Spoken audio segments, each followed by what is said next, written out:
Good evening, everybody. I want to apologize for this late start to anybody who's in the audience. We were having some technical difficulties, but we are now ready to go with this Meet the Candidates event for the Republican primary for Commissioner of Finance in the city of Mechanicville. This position is for the remaining 2 years of a 4-year term. Both candidates on the ballot were invited and both are present. This event was organized by the League of Women Voters of Saratoga County. My name is Barb Thomas, and I'm a member of the League of Women Voters of Saratoga County, and I live in the city of Saratoga Springs. And of course, I will be your moderator tonight. The League of Women Voters is a nonpartisan, volunteer political organization dedicated to the informed and responsible participation of citizens in government. The League never supports or opposes any political party or candidate. That has been League policy since 1920. Membership is open to anyone who is eligible to register and vote, whatever their gender. Please consider joining your local league. Before we start, I want to remind the candidates and our audience that the video taken tonight is the property of the League and can only be used by the League or licensed media according to FCC regulations. This event will be posted in its entirety. It may not be used by the candidates except to post a link to the complete video. We do not make this request lightly. We have had recent experiences where candidates or their supporters have used portions of our video or an audience member's own video against their opponents. As the League is a nonpartisan organization, use of the video by one candidate specifically against another candidate is in contradiction to our purpose. Additionally, this behavior would discredit us with candidates and make it difficult for us to sponsor future forums. All candidates participating in this forum have pledged that they will abide by our policy. Questions were sent to us by members of the community. League members reviewed and compiled them to be representative and to avoid redundancy. We rejected questions of a personal nature. Candidates, this is your opportunity to let voters know your stance on these topics and how you will address the issues facing the people you represent. Please don't waste valuable time tearing down or labeling your opponent. Deal with the facts. In your closing statements, absolutely no zingers. In other words, please do not put your opponent on the spot with no chance to reply. We have timers for this evening's event. Cards will be held up for the candidates to glance at. Green means 1 minute left. Yellow means 30 seconds. Red means time is up. The candidates in alphabetical order by last name are Tamar Martin and Mark Seber. Now it is time to hear their 2-minute opening statements. I actually drew, excuse me, I drew lots to determine the order. First to speak is Tamar Martin. Thank you so much, Barb.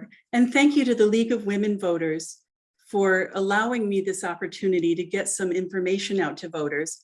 And that'll show the contrast between the two candidates so you can make the best informed decision on who you'd like to vote for. But even more importantly to me than that is that I'll get to know more about my community and what the community wants to have happen in their government through the exchange of ideas during this opportunity. I'm Dr. Tamar Martin, and I lived in upstate New York all my life, and I've been in Mechanicville for about 20 years now. I know our local problems and the local opportunities. Excuse me. I have two goals tonight, and the first goal is to show you why I'm the best candidate to serve the city moving forward. And the second is to show you that I have the qualifications and expertise to be effective in the two key roles of Commissioner of Finance, the role of the finance portion and also the role as a legislator. I have extensive financial background and an extensive history in math, and getting my doctorate all the way up through calculus.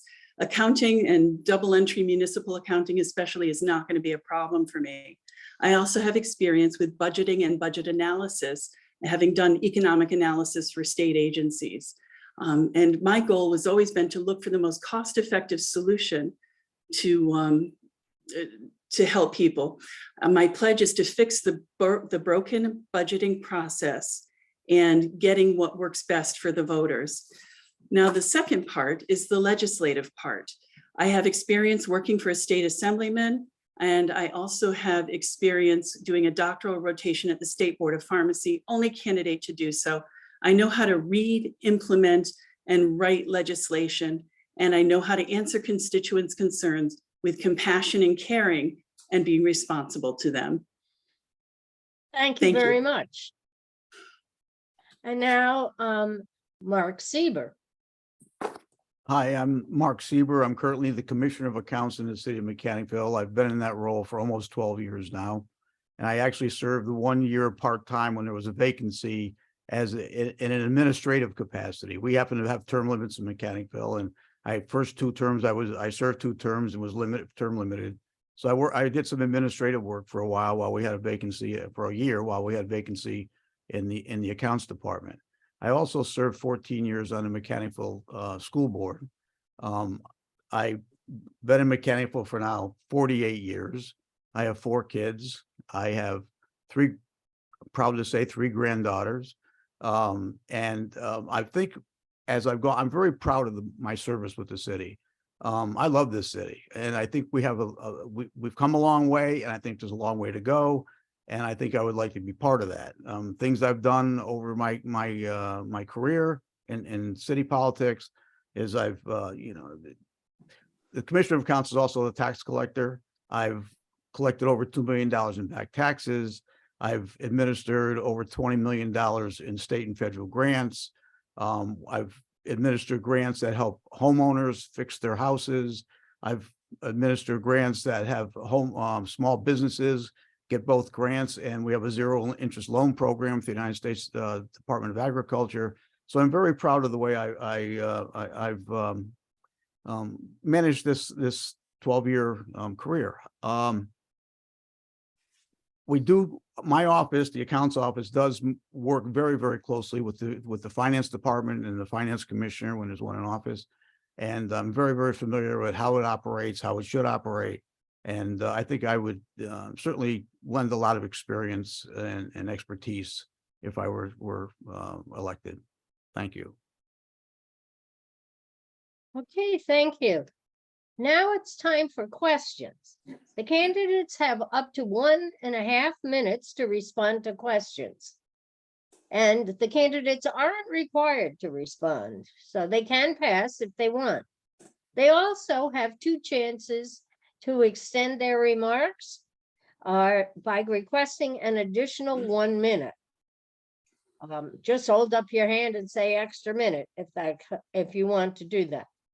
The timers and I will keep track of the number of extra minutes used, and the questions will be alternately directed to the candidate so that each one gets a chance to respond first. So because Tamar went first, I'm going to let Mark go first with the first question, which is, what is your motivation to run for the position of Commissioner of Finance for Mechanicville? What qualifies you to step into this town role? With all due respect, we're a city, but in any case, again, I've been Commissioner of Accounts. In all honesty, I had planned on not seeking re-election. The accounts department is a full-time job, the accounts commissioner. my plan was not to seek reelection. However, we had our Commissioner of Finance resign from his position kind of quickly. And I reached out at the time actually to both political parties and asked them if they had anybody they thought qualified to run. It was for the unexpired term. It's a part-time position. And I was looking for hopefully somebody who had the qualifications to continue on with the work that our previous commissioner was doing. When it was obvious to me that there was no one interested, I decided to run for this position. What qualifies me is just my 12 years experience in city government and city finance, my close relationship and close working relationship with the finance department. I would walk in day one with not missing a beat. I can tell you right now. So basically that was my motivation, to make sure we get a qualified person in that position. Thank you. Okay, Tamar, same question. Do you need me to repeat it? No, thank you. The reason that I'm motivated to run for this office is that I love Mechanicville, and I'm afraid that we've been going in a wrong direction, or actually no direction. My qualifications are my meticulous nature is evidenced by my doctorate in pharmacy and my service in pharmacy, my experience doing budgeting with a state agency, my experience doing doctoral rotations with a state agency, and my political internship with a then state assemblyman, now congressman. So I have a good amount of experience to draw on. I'm also very good at interacting with people. I've developed a great rapport with the other commissioners, and I think I'd be highly effective in the position of Commissioner of Finance. I really care about this city, and I've seen things declining slowly over the last several years, and I would really like to have an opportunity to make it a wonderful place to live and to work and to grow again. Thank you. Okay, now you're going to get the next question, Tamar. Okay. And it is, what are your short-term and long-term goals for Commissioner of Finance of Mechanicville? I really see the office as having two parts, the Office of Commissioner of Finance and the duties as a council person representing the city as a whole. So for the budgeting office, for Commissioner of Finance, I would like to restore financial integrity by calling for an audit immediately. I would like to have complete transparency in all decision-making, and that is my promise to the voters, that you will know exactly what I do and why. And if there's a difference of opinion, it's my job to represent the voters and maybe suppress my own opinion if I get sufficient feedback that that's required. I also see it as a very important duty to represent the council.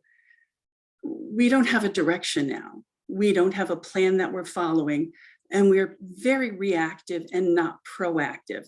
We can anticipate our expenses better. We can be more efficient in the budgeting process, and we can better serve our community by using the surplus budget that we do have right now to obtain matching grants to attend to some of the much needed problems in the city. So I think that there's opportunities to leverage what we do have and to improve upon what's been going on.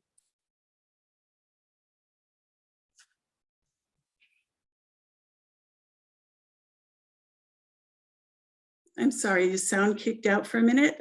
Are we there? I see you. I don't know. Okay. I wasn't hearing Barb. I didn't know if. Yeah, neither mine. So. Okay. Barb, you're on mute. There we go. Oh, I thought I clicked it. Sorry. That's all right. Start over. Mark, it's your turn to answer that same question. Want me to repeat it? No, I think I've got it. First of all, my short-term goal, I don't buy into the argument or the theory that Mechanicville has gone backwards. We're a city in transition. There's no doubt about it. Many of the older, more shall we say, long-term residents have left, or no longer are here for various reasons. So this community is transitioning. However, we have seen the growth of businesses over the last several years. We've added probably 15 or 20 really good businesses in the city. We clearly are, we've put a lot of money into infrastructure. We've gotten a lot of grants on infrastructure. So I don't buy it that we are going backwards. I really don't. However, there's many things that need to be done. And I think we need to move forward. We need to work with various, in the business end, various like chambers of commerces, things along those business entities to try to draw business into Mechanicville. We're a terrific community where we have affordable rents. We have, some vacancies and those types of things. And my goal has always been, and unfortunately it hasn't been, as successful as I would like, with Global Foundries just a short distance up the road, to bring in some more techie, even a little startup, two people with a laptop, that type of stuff. So we need to look forward and draw more businesses in Mechanicville. All right, thank you. Thank you very much. Unless you want to use an extra minute. Mm-mm. No, thank you. Okay, I'll save that then if I need it you'll later. be Pardon? first. You'll be first at this next question. Right. How would you ensure compliance with financial standards and New York State and local laws? Well, the city gets audited on, I'm up, right? Yes. Okay. The city gets audited on an annual basis. We have a independent CPA firm that audits us annually. And not only that, you have to send a document into the state, a financial document that gets audited by the state on an annual basis. We get questions back and we have to make adjustments. I think we have pretty good integrity with our financial system in the city. There was a year back about 12 or 13 years ago where that was not so much the case. Unfortunately, we had a finance commissioner who had little or no experience, and nice guy. I mean, really, actually a friend of mine. But it really, you could tell what the difference in that position. So we do I think our integrity is pretty well documented. If we get a negative comment in an audit, we address it and fix it and move forward. I mean, so I don't think we're as bad off as people think we are. We do get audited people don't seem to think we get audited on an annual basis. We do get audited on an annual basis. And I'm proud to say that my office, even in the audit back to over 13 years ago, my office, the accounts office, handles millions of dollars. Anything that doesn't come in electronically comes through my office, taxes, water, everything you might imagine. And we didn't get one negative comment relating to the financial end of my office in that audit many, many years ago. Thank you. Okay, Tamar. In that audit that took place by the state comptroller about 12 years ago, there were 8 deficiencies, 4 of which had been corrected, some only partially corrected, some not addressed at all. And while they don't directly impact the accounts office, they do impact the Commissioner of Finance office. So it's of deep concern to me having someone leave the office halfway through a term, that we don't have a comptroller office audit to ensure that we're following all the correct policies and procedures, that we're making all the mandatory reporting requirements, and that we're doing so accurately. Even with the payroll from the accounts office the last couple of months, there were mathematical errors in the report that was voted on. So I'm concerned that there may be other things that are being missed. And in order to restore and improve the integrity of the office, I feel like it's essential that we have the state comptroller do an audit, make the recommendations, and make sure that we're on the financial track that we have to be. In addition, the New York Department of State offers several different programs for analyzing ways to save money with communities.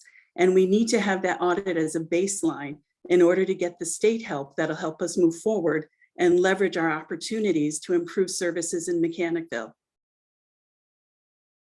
Okay, thank you. And now the next question goes to you, Tamar.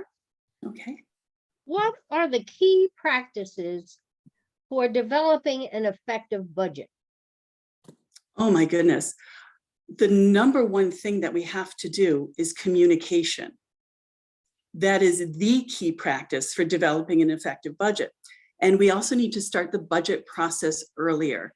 As it stands now, there's one public meeting, the budget is voted on at the next meeting, and that's it. We need to be starting now, looking at and anticipating our needs for next year. And that's why it so deeply troubles me that the Office of Commissioner of Finance is being left vacant at this point. The council has decided that it's not necessary to replace the Commissioner of Finance at this critical juncture. So I'm deeply concerned that things will get overlooked. We need to verify that all the line items that are supposed to be there are there, that we're addressing the needs of the different departments throughout the city, and that we're developing a plan to anticipate the expenses that are coming forward. We have outdated equipment, we have inadequate staffing, we have an aging workforce, particularly at the DPW. And if the heart of the city isn't working, the rest of the city is not going to be working either. So we need to address those concerns immediately. And there was even a concern with last year's budget that there was no line item for storm drain runoff, and yet DPW was responsible for handling that. We have mandates regarding the lead pipes in the city and the wooden pipes in the city. We need to have a plan for fixing it. Thank you very much, unless you want to extend your time. Not at this time, thank you. Okay. And then, let's My see, turn, Mark. right? Yeah. The budget process, the way it works right now, is starting maybe in August or September. The finance department sits down with all of the department heads, the commissioners, and gets a rough draft of what they anticipate they probably need in the next year's budget.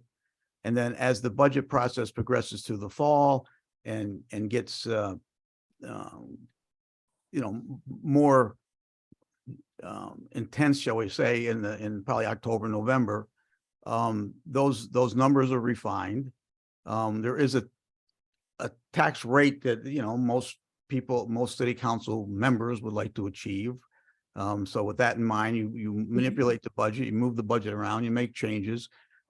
We have, again, until about 3 years ago, everyone's right. There was very little money put into Department of Public Works, for example. We have in the last, we anticipate with next year's budget, put over $600,000 in that department in new equipment. We're trying to add staff. We're trying to add and do it responsibly. They are short of staff, and it is an aging staff. We had a very, very valuable member of that staff retire the other day. And so the process does involve all the commissioners, all the departments, what they need, the police department, the fire department. I know currently I'm working with the Department of Public Works to get them some equipment in a responsible way.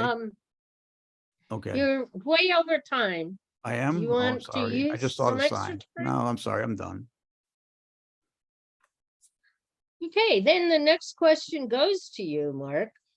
What will you do to help foster transparency? I think we're pretty transparent. We have we live stream all of our meetings. I happen to be chairman of a committee that I won't talk about, but a committee that I'm the only committee that we live stream the information. I think are responsive to freedom of information requests. We have a pretty open, I think, city council meeting, a pretty open discussion time compared to some of the other municipalities. And I think we're fairly transparent. Now, are we perfect? No, we're not. But we try to get as much information out as quickly as we can. I sat through a presentation a few months ago regarding freedom of information, those types of things, open meetings. And we scored pretty well on that one. Again, there's probably things that people would like us to do, but you have to understand, there are discussions going on internally that I don't, that is going to be between commissioners. We have a very odd thing. I'm going to want my 2 minutes here, okay? Because I have to just, we have a very odd form of government. We have the commission form of government is, there's only 2 in the state. We have, our commissioners are legislators and administrators. And under the open meetings law, you can't have more than 2 of us in a room at the same time. So it becomes very, very difficult to sometimes have these conversations among the commissioners on a particular topic. And for example, if we had a water main break, it would be illegal for us, 3 of us, to sit in a room and talk about it. So it's kind of a weird sense of doing business. But I have to tell you, I think generally speaking, we do a pretty decent job of communicating and getting as much information out as we possibly can in a timely manner. I'm done. Mandy, could I just get a clarification? Was that, did you give him two Yeah, whole that was my minutes? 2 minutes. I asked for extra? my 2 minutes. I know. I had added 1 minute, so he started with 1.5 minutes. Oh, And okay. then when he asked for 2 additional, I was sort of resetting to 1 minute. I didn't add 2 Okay, minutes. that's So, what I thought. Okay, so he you still didn't- got 1 minute, Mark. so No, he's go ahead. only That's used that's up fine. one. That's fine. Go ahead. I'll give up my minute. That's fine. Well, no, I'm the one who was prompting you wrong. Well- So please, as far as I'm concerned, it's Barb's the moderator, but You can use it another time if you you want. didn't Okay, use I'll up save it. I'll save beyond it for later. Okay, And tomorrow. my The same apologies. question for you about fostering transparency. That is of vital importance to me. I think that every voter should be able to know exactly what I'm voting for, what the rationale is, and why I voted that way. And I also need to be responsive to what the voters need. So if my personal view conflicts with what the voting public wants, it's my duty to represent them. Now, I'm concerned that it could be more open. I don't want to throw blame or anything, but the meetings have gone from twice a month to once a month, and they're long meetings with a lot of information. The agendas don't come out until the Monday before the meeting, and according to the charter, they should be coming out at least by the Friday before the meeting. There's actually been a concern about the FOIL requests that are being handled, where there was a $10,000 fine that the city had to pay for not being responsive to FOIL requests. Things that are simple should be handled within 5 days. Things that require more digging should be handled within 30 days, and the person should be notified. It's my understanding that those notifications are not going on based on some concerns that citizens have brought to me. So I'm really looking forward to bringing more transparency to the process. I don't mind having discussions in public. I don't mind interacting with the other commissioners in public.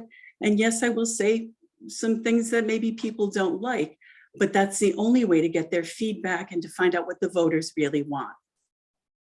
Okay, thank you, Tamar. Can I have my minute now? Yeah, Huh? May I Yeah. have my minute now? yes, yes. I just Can want to I- address this $10,000 business, and I have to tell you, there was some, I don't, a lot of things are done on social media. I don't look at it even, because it's all a bunch of garbage as far as like, because they're the half truths, they're taken on account. I'm just telling you, okay. One particular thing that bothers me is apparently a supporter of my opponent has put up that I'm the one who was responsible for this $10,000 fine. The fact of the matter is, this individual who put the posting up, she was a sitting commissioner. She sued the city as a sitting commissioner, sued the city, and it was about a FOIL request, and that FOIL request was done denied her before I got in office. So I had nothing to do with the FOIL request, other than the fact I had a vote to give her the $9,800. So it sort of annoys me when somebody just flat out, and I'm not saying Tamar, I'm saying someone flat out lies about this type of stuff. I get certain things, but I just wanted to set the record straight that it was not me. It was before I even got in office. Okay, I'd thank like you my- very much. I would like to take a minute now just to respond to that. Sure. Well, I understand you might not be directly responsible for that incident. I think it's indicative of a larger pattern in the office where requests that should be for basic, readily retrievable information are automatically delayed 30 days. And there's only a few people in town who routinely make the FOIL requests. And I am talking with those individuals, so maybe that perspective is skewed. But since they do make the majority of the FOIL requests, I have to give weight to their opinions of how it's being handled. I pledge to the voters to be utterly transparent, to hold conversations in public, to have an open door policy to the office, and to let everyone know exactly what needs to happen and why I think it needs to be happen, and invite them to bring additional information and opinions to it so we can actively engage citizens in the process, not exclude anyone, and let all voices be heard in a timely manner. Thank you. Very good timing. Okay, now, Tamar, you're going to get the next question, Okay. which is, how do you plan to communicate with the public? We have to diversify the way that we communicate with the public at large. There are opportunities that we're not taking advantage of that will be at virtually zero cost to the city, such as including information sheets and updates and communiques in the water bills and sewer bills when they go out. It's wasted postage to not include additional information at those critical times when we can be reaching out to people. We need to be more active in using the newspaper, but not everybody gets the Express, even though I personally love it. We need to do more through electronic media and to post things in a timely manner. Minutes to meetings are being posted late. And as I said, the agendas don't come out in a timely fashion to make the public aware and to give them an opportunity to respond. Not everybody can take 2 days and sit at a desk and go through an agenda and read everything involved and form an opinion, especially when there's only one meeting a month. I would strongly encourage the council to go back to 2 meetings a month. Hopefully they'd be shorter and we would have more time to allow the public to communicate. Now, another thing that concerns me is citizens are only allowed 5 minutes to speak at these meetings, and they're often cut off abruptly. We need to increase the time to allow the public to speak. And maybe if we're more proactive in engaging the public, they'll be more responsible and more inclined to run for offices and participate in the government more fully. Okay, thank you, Tamar. Mark, same question. How do you plan to communicate with the public? Well, first of all, I think my office is a little unique. We are the city clerk's office, so we do get a lot of activity in traffic in my office. So I do get an opportunity to talk to a lot of people. I have an open door policy. Anyone is welcome to come in, sit down, and we'll have a chat. And whether they agree with me or don't agree with me doesn't really make any difference. It's funny. Tamar and I agree that there was, when I was on my first 2 terms, we had 2 meetings, 2 a month. One was in the afternoon, one was in the evening. I actually sponsored a legislation and got the council to make that second one in the afternoon, which no one ever showed up for, in the evening. Also, when I was in office the first term, it was a 3-minute period. I got them the council to extend it to 5 minutes. I also attempted to get them to put a second comment period at the end of the meeting for like 2 minutes or 3 minutes, just to talk about things that happened on the agenda. Unfortunately, I didn't even get a second on that one back then. So I do believe we should have, I would support 2 meetings a month. I think that would be a good idea. I'm not sure, how many would agree or not agree with that. I would support adding another public comment session for only a couple minutes, just as it relates to the agenda items. So I'm all for open government or more open government, and I've in the past have tried to change it somewhat anyway, and with some success. Okay, now the next question, and it goes to you, Mark. The city of Mechanicville hasn't had a tax auction in several years. As a result, back taxes aren't collected and properties are in disrepair. What will you do to get things on track in this regard? Well, my first two terms in office, when I first got in office, the way it works is if you're 3 years delinquent in taxes, you're on the foreclosure list. The way it worked when I first came in office in 2008 was that if you paid that third year, you could pay that third year and get off the list. Well, my first thing I did when I got in office, I changed it where you had to pay the most recent year first. So in other words, to get off the list, you're gonna have to pay all your taxes. Then I turned around and I had, probably starting in 2010 or so, I had a tax auction every year.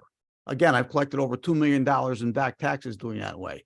This year in 2000, and really nothing much was done in 18 and 19. And I don't know how many properties were actually eligible back then. But when I got back in office in 2020, I started the process. COVID hit and the rules all changed. You couldn't put penalty on water bills, for example. You couldn't collect back taxes. It all changed. So it stopped. About halfway through 2021, it kind of loosened up and we started the process again. I sent out about 25 letters for delinquencies. I received back to this point about 11 or 12 of them. We've collected $150,000 or so in back taxes and penalties. And the process was just starting to go forward. I handed it over to our attorney. There's a whole foreclosing on property takes a long time, and it's for a reason. You want to kind of make it hard. Thank you. But well, okay. Kind of your time is up and you don't have any more extra minutes. Yeah, you said I do. I have two. I can twice. You said use 2 minutes. Yeah, I think you did use it twice. And I used 1 and 1. Yeah. Go ahead. That's Never twice. mind. Go ahead.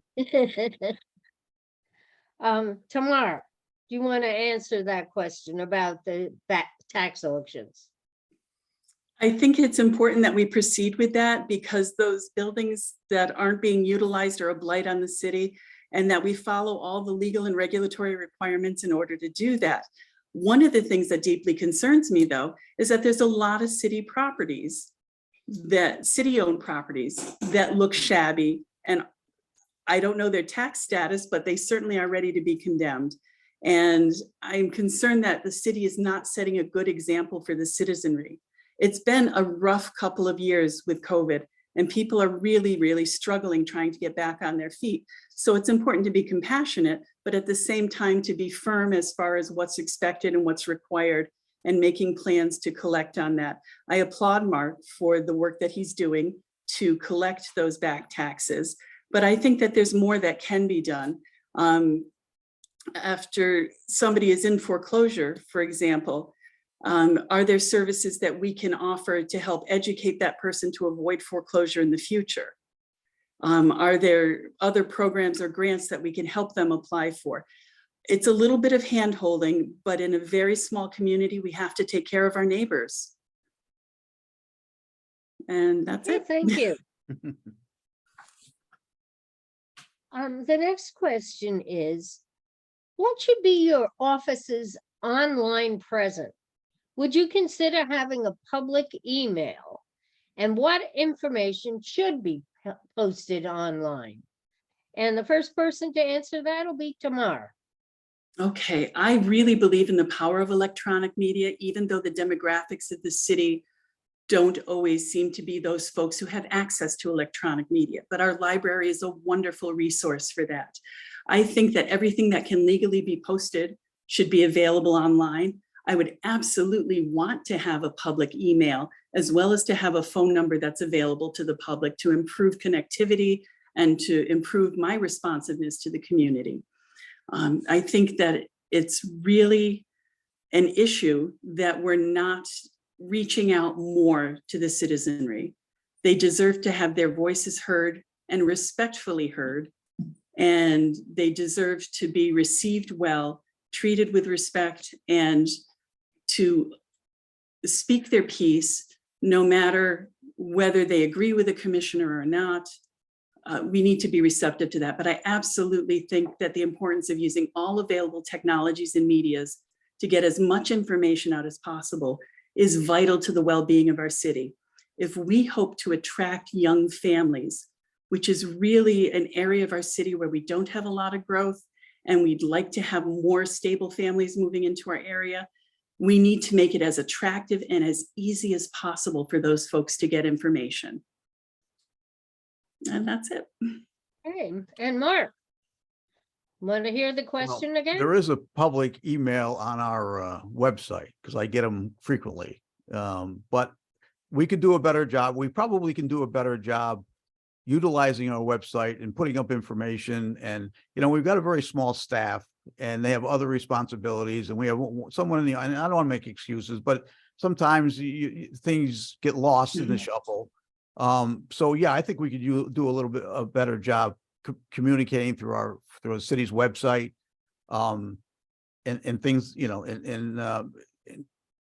but I do think we try. I know, again, I'm in a unique position. I talk to a lot of people. So with me, it's a little bit different than some of the other commissioners, and only by design, not because they don't want to, or the mayor. And so, yes, we can do a better job with our website, get more communication. Again, we have an open door policy. Anybody wants to come in, certainly, whether they don't have to agree with me. Many people don't. But I love to share ideas with people and get their point of view. And my mind has been changed once in a while. If somebody really makes a good point, I'm not so dug in on most, everything. Some things I am. But so yeah, we do need to do a better job with some communication. I'll agree with that. Okay. The next question will go first to you, Mark, and it is, the Mechanicville Comprehensive Plan was formed 20 years ago. What plans do you have to move forward with the plan? It was 20 years ago. I think I'm one of the few people that actually read it. Me too. Yeah, one of the few people. That's okay. We have on 2 occasions attempted to get grants from this Department of State. They're competitive grants to help us update the comprehensive plan. In both instances, unfortunately, we were not successful in getting those grants. I mean, you have to hire a professional to at least advise you through the process. Certainly, you need a citizens committee to sit around and talk about. There's some pretty outdated things in there. I mean, someone suggested a NASCAR track up in the industrial park in there. There's some very strange things in that comprehensive plan. But we are trying to work. We are again going to apply this year. In fact, I think we have already for another grant to try to help us update the comprehensive plan. And it needs to be updated. There's no question about it. I'm done. Tamar. I think the comprehensive plan is one of the most important and vital resources that our community has. I mean, we spent almost $160,000 developing this plan, and it's astoundingly accurate in its projections of how the demographics of the communities have changed and how the distribution of businesses have changed. And there's a lot of good precepts that are workable now in that plan. And I'm not seeing a lot of action that corresponds to the plan. Things like developing our infrastructure. We have, as I said before, lead pipes and wooden pipes in this city. We have an understaffed DPW, and those guys are working hard in the middle of winter when a water main breaks. We need to anticipate that. Anytime we open a road, we need to take full advantage of what's there and repair and replace what we can to make it more efficient and cost effective for developing the infrastructure. We have problems with following mandates from the water department's perspective, in that with the lead pipes, there has to be a new coating that goes into the lead pipes, but that's only a bandage on the problem. We will follow that state mandate, but we need to have a plan to systematically replace the aging infrastructure, to build up this community and to make it more livable. with less service interruptions. And I think the comprehensive plan deals with that in a beautiful fashion. So yes, it does need to be updated, but it's not something where you want to throw out the baby with the bathwater. Okay, thank you. Tamara, the next question goes to you. And it is, do you support amending the city charter from commissioners to a city council and a city administrator type of government? I am so glad you asked this question. This is something very near and dear to me. And my answer is, at this point in time, I don't know, because I haven't been given justification and sufficient data to be supportive of that plan. The commission that was established, the committee to look at updating the charter, came away with only one recommendation, and that was to change the form of government, neglecting all the other opportunities to improve the charter and make recommendations.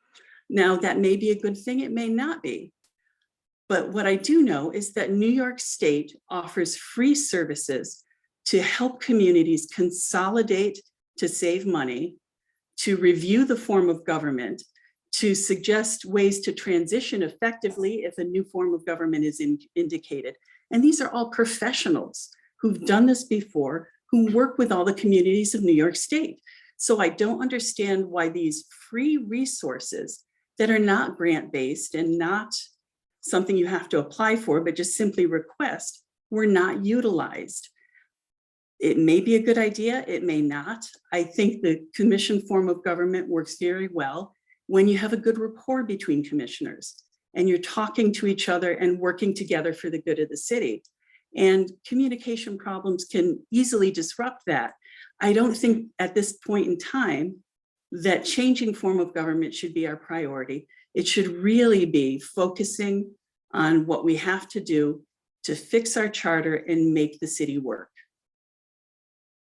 Okay, and now we're going to go to the last question before the Don't I get a closing chance on that one? statements.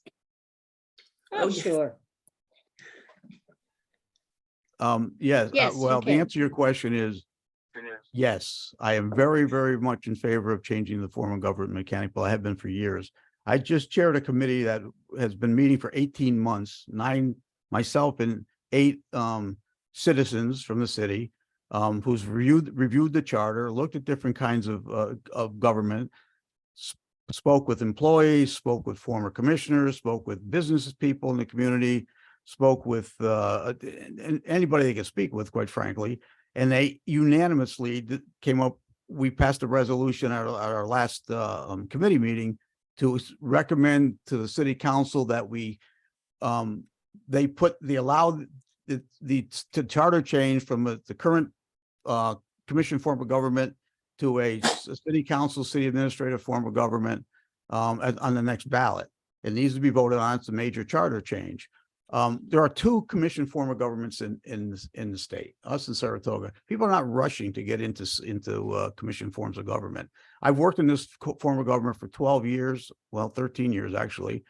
It is the dumbest form of democratic government there is. I'm telling you, it's in my opinion. Okay, we have 5 governments running simultaneously, and Tamara's right. If you are working, you can work with each other as long as you work with each other. However, I've been involved with councils that don't work with each other, and believe me, it's a detriment to the city. She mentioned focusing, having a focus in a direction. You have 5 focuses in 5 directions. If you had a city administrator with a city council, you could focus all your energy and your goals in one direction and move the city forward. And I really believe that's the best way the city. I believe it's the most important thing the city will do to survive. That's how strongly I feel about this. Thank you very much. All right, we have I- one more question that May we're I going to go respond to to. that with my last, I think I still have a minute left. I thought I had 2, but I guess not. Yes, you do have 1 minute. Okay. The committee that Mr. Seber is referring to was a charter review committee. And their only recommendation to come out of that 18 months of work was to change the form of government.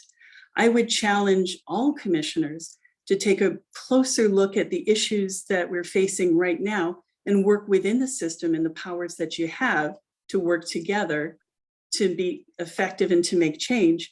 Now, I've heard the term 5 different governments simultaneously. By being able to communicate and to work collaboratively and to build bridges instead of burning them, I think that most rational people can work together for the good of the city as a whole. And I look forward to that opportunity to do so. I think the lack of communications between departments is a huge hindrance and something that can be worked out. Maybe in the future, it's time to look at the form of government and see what economies of scale can be developed to save the city money. But I think it's imperative that we fix the charter first. Okay, thank you very much. The last question then is, how will you handle or resolve disagreements in the workplace? And the first person to respond to that will be Mark. Is that like between employees or between commissioners? Can I? Well, Well, let me think just say it's- this. If it's between employees, it's kind of problematic. Again, with the commission form of government, I, as a commissioner, have no influence over whether it's the mayor, public safety, public finance, DPW. In my capacity as accounts commissioner, I work kind of as the HR person. We handle all the benefits, those types of things. And I've been, people reach out to me, commissioners or even employees, for different problems. I have gone and spoken with commissioners about certain situations in their office, in their operation. And unfortunately, and again, most of those conversations are very cordial, but they don't have to listen to me. It's a function of our government. There's nobody's in charge. You have 5 people independent of each other. And so it's very difficult to resolve some of these issues internally, unfortunately. That's just a fact. thank you. That's just the form of government. That it's more of a function of this form of government than it is anything else. All righty, thank you. Tamar. I think that there is a culture of discord and a lack of collaboration, but I think that boils down to communications and a lack of leadership as far as striving toward unity to do what's best and to understand the other commissioner's perspective. Now, I do think that we need an HR department or HR services. There are a lot of companies that offer payroll and HR services combined, and we should evaluate whether or not those are appropriate for Mechanicville. It's hard as a layperson to interpret what labor laws are and to make correct decisions as to what's allowed and what can be done. I've had 23 years of experience as a pharmacist, being trained every single year on all aspects of labor law, on working with different staff, and on leading at all the different stores that I work at. I feel like I can build collaborative efforts with other commissioners. And I believe when there's conflict between employees, it's important to hear out both sides, get to the heart of the problem. Usually the problem that's being argued over, at least in my experience, has been it's not the real problem, that there's a deeper underlying issue that needs to be addressed, whether it's a structural issue, whether it's clarifying duties, or some other aspect that's brought into the workplace. So I think it's really important that we be sensitive to it, but also consider adding on an HR department to effectively and legally deal with these concerns without intruding on the employees' rights. All righty. So now we're going to move to the closing statements. And you have 1 minute for closing statements. And the first person to go will be the same order we started with, because there's an advantage in going last. So Tamar will go first, and then Mark. Your floor, Tamar. Thank you so much. I really appreciate this opportunity to communicate with voters today and hopefully introduce some of the ways I would handle concerns and opportunities as they arise in our city government. I appreciate your attention, and I appreciate the opportunity to share with you my experience, my capabilities, and what I hope to do for the city. I'm going to bring openness, honesty, and pledge to serve faithfully the office and the people of Mechanicville. I think my ability to listen compassionately and respectfully will really serve our city well. What I'd really like you to consider is that we have very different perspectives. And I think this conversation tonight highlighted that. And it's really a choice between whether you want to keep doing what we're doing, maybe not feeling empowered to make the changes that you would be capable of doing in an office. And, you know, that contrasting with wanting to move forward, to add structure and planning, and to do what's best for the city in a collaborative manner. I thank you for your time, and thank you again to the League of Women Voters. Okay, thank you. And Mark? Yeah, well, again, I would also like to thank the League of Women Voters. I really enjoyed this over the last hour, whoever it's been. I think, and I appreciate the questioners. They were good questions, and I think they were fair. I do have a question for our listeners.